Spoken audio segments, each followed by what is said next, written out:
We actually did speak for the last time less than 24 hours before the assassination happened. We had a Zoom call, a friend of mine, him, a couple of his producers. It was a small call. We were literally talking, above all, about the anti-Israel questions that he expected to receive on this campus tour. And we were kind of talking him through talking points and strategy and how to deal with these expected hostile questions. And what Charlie was essentially trying to do was he was essentially trying to figure out how to navigate this to keep the Nick Fuentes neo-Nazi Groyper stuff at bay while trying to meet the younger generation, the Gen Z folks who are pretty wobbly on this issue, kind of meet them on their own terms and to try to kind of guide them towards a better place. It's been really hard. And, I've known Charlie for a handful of years, as I know you have as well, but we really had gotten quite a bit closer just over the past year and a half. He was just a fundamentally good person, Ollie. He was a decent man. He was someone who, in all these videos that people have seen in the viral YouTube clips of him debating these left-wing college students, he never gets flustered. He never gets angry. He never raises his voice. He was a kind, gentle soul. Okay, everyone, we are living through momentous times. It's been an absolutely devastating past week. And I'm so grateful to Josh Hammer, who has joined us today to talk to us about what all of this means. Josh, for those of you who aren't familiar with him, is a senior editor-at-large for Newsweek. He's the author of this incredible book, which all of you need to order right now. Pause the video, order it, and then continue with the video, called Israel and Civilization, The Fate of the Jewish Nation and the Destiny of the West. And we're going to be talking about this book in the bonus section.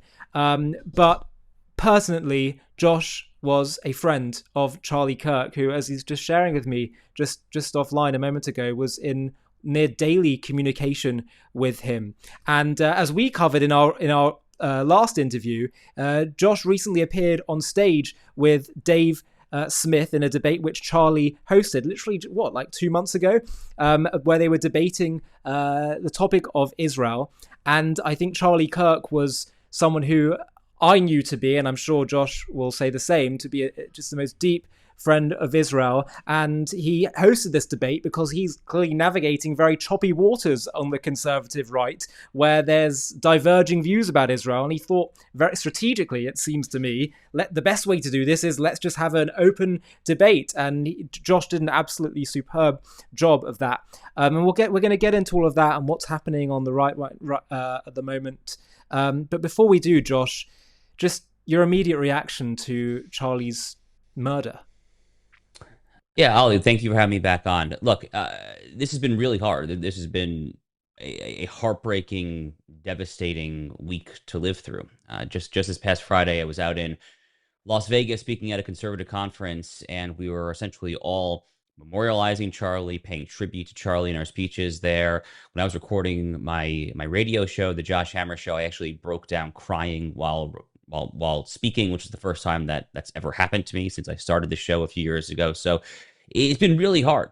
And, I've known Charlie for a handful of years, as I know you have as well, but we really had gotten quite a bit closer just over the past year and a half, 2 years, give or take there. And we were in very active communication because I think we saw each other as a Jew and a Christian who shared the mutual goal of protecting and preserving the United States of America, and by extension, protecting and preserving Western civilization. We shared a passion for Western civilization. We shared a passion for a conception of Western civilization that is undergirded by the Bible.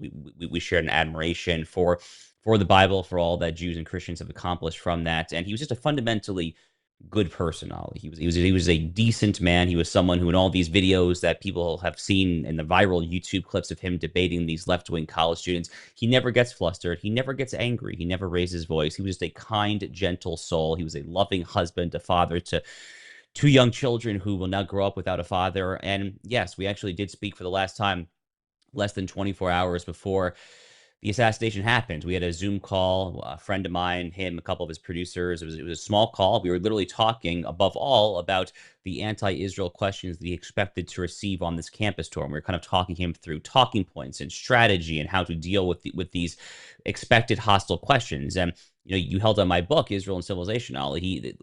The last words I think Charlie spoke to me were, he literally said, Josh, when the Israel question comes up, I'm just going to plug your book, Israel and Civilization, because I think that what you write in the book basically is how I feel as well. And That ends up being the last time that we spoke. It's an irreplaceable void. I'm not entirely sure exactly how we go forward, but I know that if Charlie were here, Ollie, what he would want us to do is to try our best to do exactly that, to move forward the hardest, the most determined, the best we possibly can. Absolutely, and you said so many of the key things that I've been thinking about over the past week. He's irreplaceable in terms of the way that he just communicated so effectively and really in a really entertaining way as well. Also, that you're absolutely right.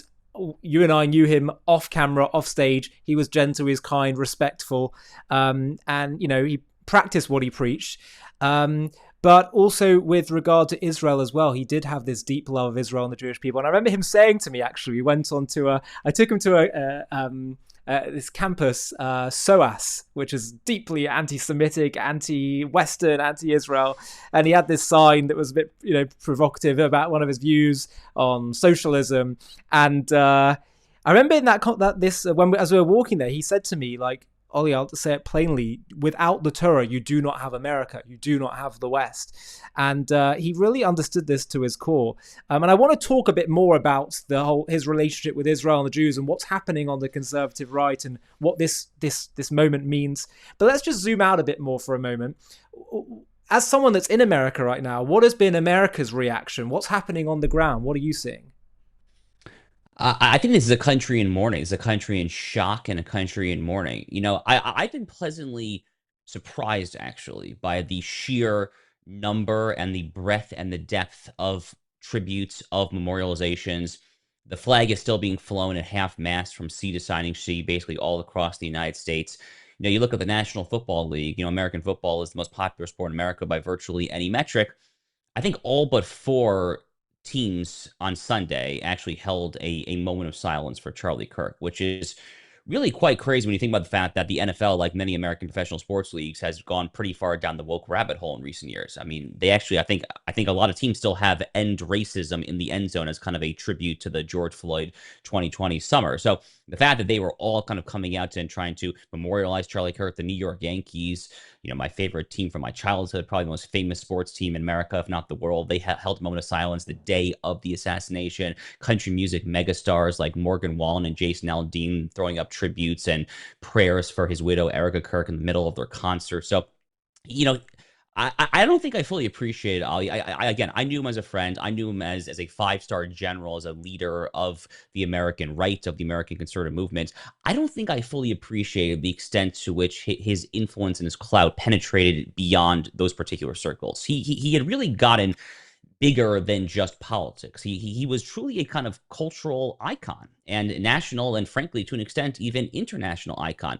And I think that's partially due to the fact that his organization, Turning Point USA, which is primarily a campus, a young person organization, he was such a role model for so many people. And I think as Charlie matured and grew up, as he got married to Erica, as he had two children, you start to see a bit of a focus, or a shift in focus, I should say, in what he was talking about. So you mentioned socialism. That was a big theme of kind of the early years of Turning Points. Big government sucks, boo socialism. And to be clear, he still held those views, but he increasingly found himself, I think, talking more about speaking to young men, kind of like Jordan Peterson, who says, make your bed in the morning, right? So Charlie was speaking directly to young men, a very disaffected Gen Z young male population, and saying, no, you really should ask that girl on a date. No, you really should actually consider asking for her hand in marriage. You should really have children, raise a family, go to synagogue or go to church, love God.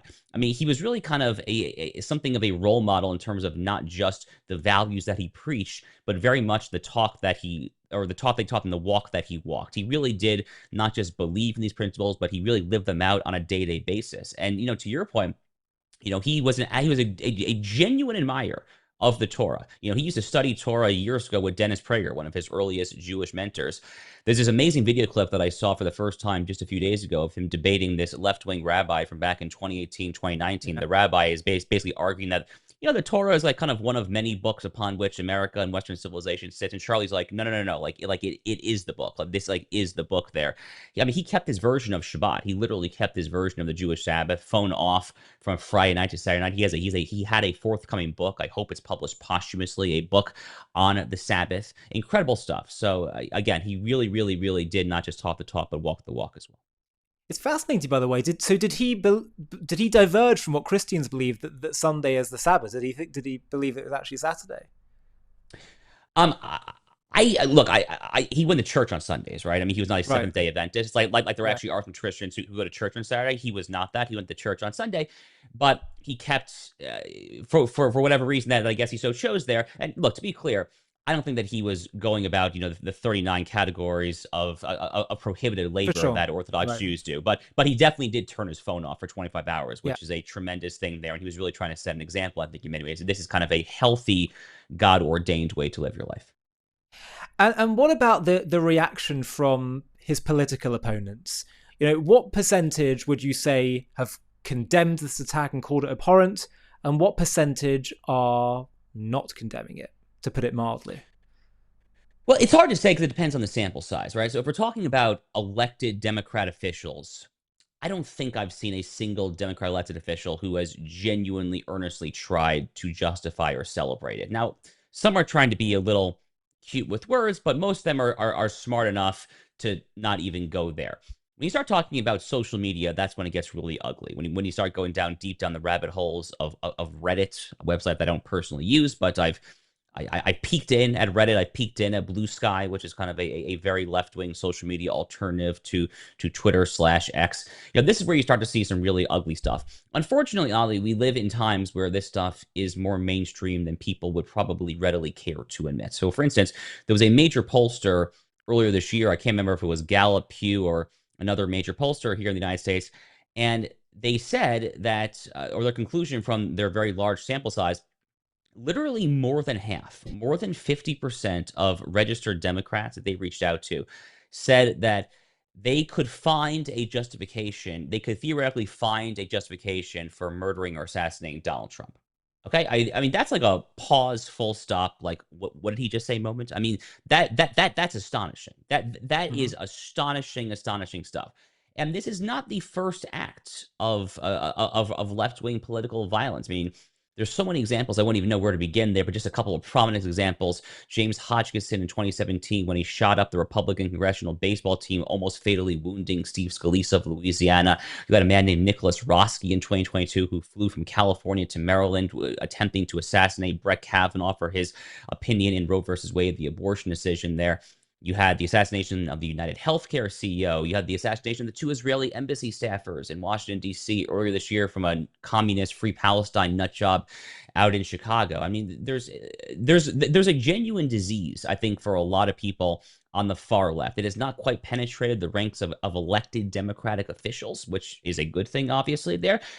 And to some of these elected Democratic officials' credit, Bernie Sanders of all people actually had a very good statement, which I was pleasantly surprised to see. So, give credit where credit is due, but they really have to get their own house in order because it is time for people who Mhm. have clout. People like Barack Obama comes to mind as someone who has kind of clout among probably all the various wings of the Democratic Party, of the American left.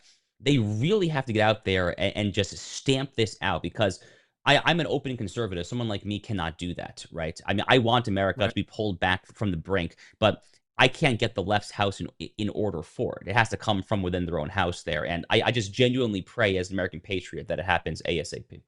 Well, this is part of the point because I was interviewed by LBC, which is one of the main British radio stations in the UK, and they're sort of bit sort of centre left, I'd say overall. And I was saying, and they were saying that of course political violence comes from all sides of the debate. But the point I made, which I felt some pushback from, and I wondered your thoughts on this, is that yes, of course we can see political violence from all sides. There are examples from all sides. However, a tendency that I've seen for decades now on the mainstream left that you don't see on the mainstream right is not to call your opponents wrong or to be mistaken or misguided or illogical, but as evil and to caricature that their motives. You don't care about these people. You don't care about. Whereas you don't see that on the mainstream right. Of course, the far extremes you'll see, and that will lead to violence. Do you agree with that? And isn't that part of the problem here? Yes, many on the left have genuinely imbibed the notion that speech is violence. They actually genuinely seem to believe this. I think for a while, conservatives thought that this was kind of like a way of like mocking the left, like, oh, you guys are so crazy, you think speech is violence. No, they actually in many cases really do think that. They really think that your words, what once upon a time, 7 8 years ago were called microaggressions, right? So for instance, if you were to say that, Zionism is a good thing, that Israel has a right to exist, that could be a microaggression, right, against a Muslim student. Well, they've actually kind of progressed or regressed, as the case may be, from that to actually now thinking that your words are literally tantamount to taking out a sword or, God forbid, a gun or anything there and actually inflicting physical damage. And if you actually think that, then which is palpably insane, of course. I mean, literally, the free exchange of ideas is predicated upon the ability to do exactly that, to actually have civil discourse. But if you actually do think that, if you genuinely are willing and able to conflate speech with violence, then it's not a very far step to kind of riling yourself up to actually justify acts of violence there, right? It's kind of the logical next step, right? So it really, this is a thing. I mean, again, there's only so many, DSA, Democratic Socialists of America town halls I've attended. I mean, it's not like I'm like deep in the bowels of exactly what they're saying on their Discord messages and their Reddit threads there, but I've seen enough to know that this is a pretty mainstream sentiment there. They think that we are evil. They think that our speech should not be civilly debated. They think that it should simply be suppressed, snuffed out, apparently, as the case might be, by any means necessary. And many of them are actually willing to joke about it. University of Louisville in Kentucky, on their student bulletin board, I saw someone post a flyer. It said, "Debate this," and it was a caricature of Charlie Kirk getting a bullet into the neck, and they were mocking him. And then some social media user, who I think is a student at the university, posted on social media like LMAO, laughing my ass off. This is I mean, like, what a sick, depraved world. I mean, what a sick, depraved world. Well, the president of the Oxford Union, I don't know if you've heard about this, the current president of the Oxford Union, I'm sure you have heard, who was debated Charlie recently, celebrated his death on social media, and I think he should be expelled from the university. Yeah, expelled, I think, would, that's probably like the lower end of what I would like to see happen. Yeah, it's incitement. Maybe it should be illegal what he's done. It's just so, it's so disgusting. I mean, yeah. There's been so many instances of this, Ollie. I mean, I read a story the other day of like an elementary school teacher. I can't remember if it was third, fourth grade, whatever year it was, but an elementary school teacher who apparently played the video of Charlie getting shot to his students. I mean, what kind of sick, depraved, demonic individual does that to anyone, let alone impressionable young 8, 9, 10-year-olds? I mean, my God. I mean, like, what are you trying? I mean, these people should be fired at minimum. I mean, I would like to see them, frankly, be flogged in public or thrown in jail. Abuse. I mean, it's abuse. Oh, total abuse. Absolutely evil stuff. Evil. And one thing I was saying in the aftermath of this is, at the very least, I don't know if this is a positive, I think it is in a way, is that at least the evil is becoming more exposed. It's being brought into daylight more clearly now. But from a Jewish and Israel perspective, as you and I know, Charlie was fighting the lies from the left and the Islamists, and from the far right as well, the anti-Semitic far right. That's one of the ironies when people try to describe him as far right. And some, however, suggested that he was soon going to waver and cave to the anti-Israel mob, still inviting Tucker Carlson and others to speak at his conferences and things like that. I think that's untrue. I know that this was rooted in his support of Israel was deeply rooted at a religious level. But what do you say to that as someone that spoke to him a lot about this in the last few years? Okay, so Charlie's heart was genuinely in the right place when it comes to the Jewish people and the Jewish state of Israel, and his heart was in the right place because his reading of the Bible was in the right place. His reading of the Bible, his reading of the Hebrew Bible, what Christians call the Old Testament, was the same conception of the Bible that the American founders held. The American founders like George Washington, John Adams, who famously referred to the Jewish people as the great civilizing force of all mankind. The book of Leviticus, which is inscribed on the Liberty Bell here in Philadelphia. It was that Hebrew Bible-rooted version of Christianity that Charlie Kirk subscribed to. And I know deep down that he believed this, among other things, because the man that he referred to as his pastor and his spiritual mentor, Pastor Rob McCoy, who's also become a friend of mine. Pastor Rob was on Laura Ingram's Fox News show just last week talking about this. I know how Rob McCoy reads the Bible. I know what Rob McCoy's theology is, and he is a sincerely great friend of the Jewish people and the state of Israel. Charlie and his mentor were and are of the opinion that the land of Israel was given to the Jewish people by God Almighty himself there. I mean, that this is a book of Genesis promise, essentially, period, full stop, end of story. Now, the slight caveat into it, it's not a caveat, but the slight complicating factor, as you already alluded to, is that the waters are getting quite a bit choppy on the American right there. And what Charlie was essentially trying to do was he was essentially trying to figure out how to navigate this to keep the Nick Fuentes neo-Nazi Groyper stuff at bay while trying to meet the younger generation, the Gen Z folks who are pretty wobbly on this issue, to kind of meet them on their own terms and to try to kind of guide them towards a better place without using kind of the outmoded rhetoric and talking points of kind of the 1970s, 1980s boomers. That's essentially what he was trying to do. Now, we can quibble as to whether he made the right decision here or there. I happen to not like that Tucker Carlson speaks at Turning Point USA events. I think Tucker Carlson is a malicious anti-Semite. I think he's the most dangerous anti-Semite in the history of the United States. I think he is a Wow. profoundly dangerous man. I genuinely feel that way, actually. So I was not a fan of Tucker speaking at these events there, but Charlie deserves the benefit of doubt on these issues because, again, what he was really trying to do was to kind of hold the line, to keep the Fuentes Groyper stuff decidedly on the fringe, very much out of the tent, out of the movement. And above all, what Charlie was trying to do was to, he saw himself correctly as a coalition leader of really MAGA, of the American right there. And we can kind of quibble as to, where exactly you draw the line. When you're trying to kind of build an alliance of that nature there, he was trying to kind of strive towards some sort of, middle way, third ground foreign policy that was neither kind of Ron Paul isolationist nor, a George W. Bush neoconservative. And that, by the way, Ollie, in some ways is probably why he gravitated towards my book and the way that I speak about this issue, because I very much I personally am kind of the Trump doctrine belief, which is that there is kind of a conservative, realist, nationalist middle ground between the two twin poles there. I think that's kind of why Charlie and I kind of saw eye to eye on all of this towards the end of his life.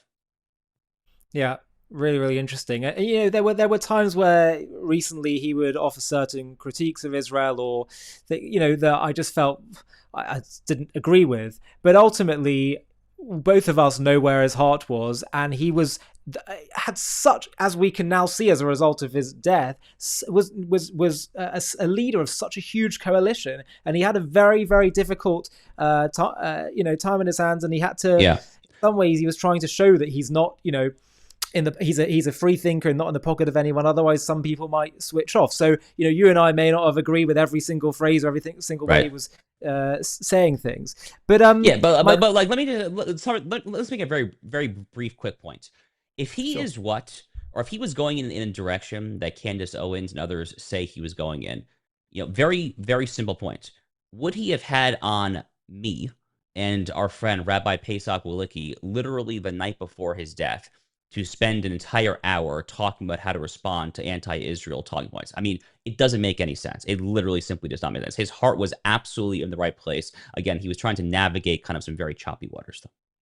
Absolutely. And I completely agree with that. And that's why I always felt very much aligned with Charlie.